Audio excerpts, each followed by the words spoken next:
법원 입장에서는 조합원이 사건을 별로 중요하게 생각하지 않나 보다, 패소해도 상관없나 보다, 아니면 법원을 무시하나 이렇게 생각할 수도 있습니다.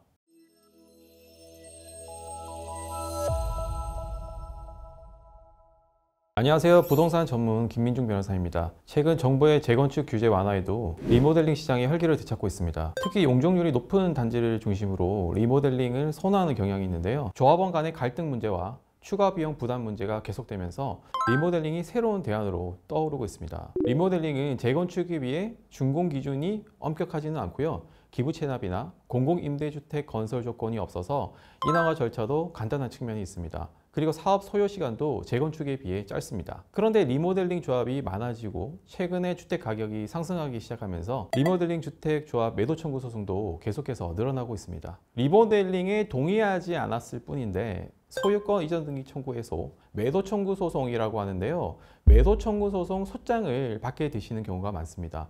보통 조합에서는 매도 청구 소송을 제기하면서 조합원의 아파트에 처분금지 갑처분을 같이 제기하는 경우가 많은데요. 매매, 증여, 전세권, 저당권, 임차권 등의 설정, 기타 일체의 처분 행위를 금지한다는 가처분 결정을 받으면 멘붕에 빠지는 경우가 많습니다. 저희 러펌이 부동산을 전문으로 하다 보니까 매도 청구 소송 상담을 많이 하는데요. 주로 50대 이상의 분들이 많이 찾아오십니다. 제가 살면서 법원에서 수정 받은 적은 처음이다 라고 하면서 상담 받으시는 분들이 많습니다. 이번 영상에서는 리모델링 조합의 매도 청구 소송에 대해서 어떻게 대응해야 하는지 상세히 설명드리겠습니다. 크게 세 가지를 체크하셔야 합니다. 먼저 첫 번째는 매도 청구 소송 소장을 받게 되시면 반드시 30일 이내에 답변서를 제출해야 합니다. 한 달이면 어떤 분들은 길다고 생각하실 수도 있는데요. 생각보다 한 달 금방 지나갑니다. 어떤 분들은 까먹고 있다가 한 달 기간을 도과시키는 분들도 덜어 있습니다. 저희 로펌에서 상담을 받으시더라도 저희가 소장 내용을 파악하고 증거를 확보해서 답변서를 실제 작성하는 시간도 있기 때문에 30일의 기간이 결코 넉넉하지는 않습니다. 따라서 가능하면 최대한 빨리 전문 로펌의 상담을 받아보시고 답변서를 30일 이내에 제출하시는 것이 좋습니다. 30일을 도과하더라도 바로 패소하는 것은 아닙니다.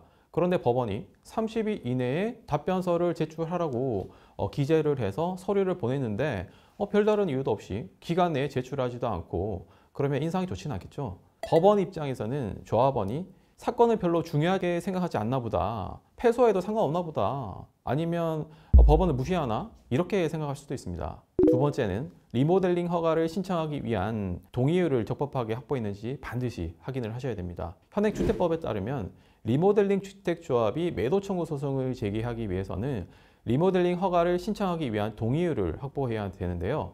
조합이 적법한 절차로 동의율을 받지 않았을 수도 있습니다. 또는 동의율을 확보하지 못했는데도 확보가 된 것처럼 서류를 꾸밀 수 있기 때문에 이러한 점들을 잘 파악해서 준비를 한다면 리모델링 조합의 매도 청구를 기각시킬 수도 있습니다. 세 번째는 매도 청구권이 적법한 절차에 따라 유효하게 행사되었는지를 확인해야 합니다.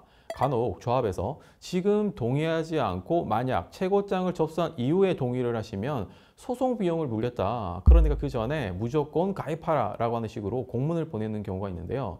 이런 부분은 주택법 절차에 맞지 않기 때문에 크게 신경 쓰실 필요는 없습니다.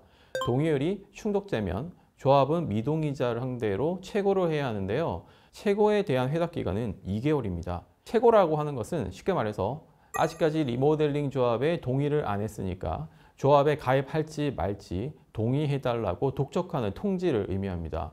주택법상 조합이 최고에 대한 회답 기간이 2개월로 정해져 있기 때문에 최고 전에 또는 회답 기간 중에 소송 비용을 물리겠다고 하는 것은 조합의 일방적인 주장이 불과한 것입니다. 그리고 조합은 회답 기간 만료 후 반드시 2개월 이내에 매도 청구 소송을 제기해야 합니다. 만약 회답 기간 만료 후 2개월 이내에 조합이 매도 청구 소송을 제기하지 않았다면 매도 청구를 기각시킬 수 있습니다. 따라서 최고에 대한 회답 기간 만료 후 2개월 이내에 소장을 받으셨는지 꼭 체크해 보시기 바랍니다.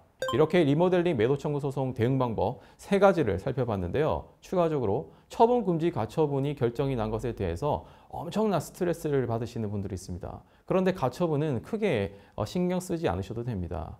조합 입장에서는 소송이 결국 끝나면 판결금을 매도 청구 대상자에게 주고 소유권을 가져오면 되는데요. 만약 소송 중에 매도 청구 대상자가 집을 다른 사람에게 팔아버리면 안 되기 때문에 처분 금지 가처분을 걸어놓는 것입니다. 이를 법률 용어로는 당사자 항정의 효력이라고 하는데요. 조합 입장에서는 최소한의 안전장치를 해놓는 것입니다. 매도 청구 소송 대상자 입장에서는 매도 청구를 기각시키는 게 가장 좋기 때문에 기각시키기 위해 최대한 다퉈보고요. 만약 기각이 인정이 안 된다고 하더라도 시가 감정을 해서 개발 이익이 포함된 시가로 매매 대금을 받을 수 있기 때문에 가처분에 너무 신경 쓸 필요는 없습니다. 정리하자면 첫째, 매도 청구 소송 소장을 받게 되시면 반드시 30일 이내에 답변서를 제출해야 한다.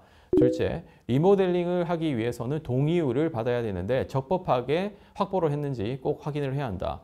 셋째, 매도 청구권이 적법한 절차에 따라 행사되는지 확인해야 한다는 것입니다. 그리고 만약에 매도 청구가 인용되는 경우도 생각을 해야 되는데요. 이때 재개발의 위치, 개발 이익이 반영된 보상액을 산정받아야 되기 때문에 반드시 관련 소송 경험이 많은 부동산 전문 변호사의 도움을 받으시는 것이 좋습니다. 어떻게 진행하는지에 따라 몇 천만 원, 많게는 억 단위로 금액이 달라질 수도 있어요. 곤란한 상황에 처하셨다면 저희 로펌에 연락을 주시면 전문 변호사들이 신속하게 안내해 드리도록 하겠습니다. 감사합니다.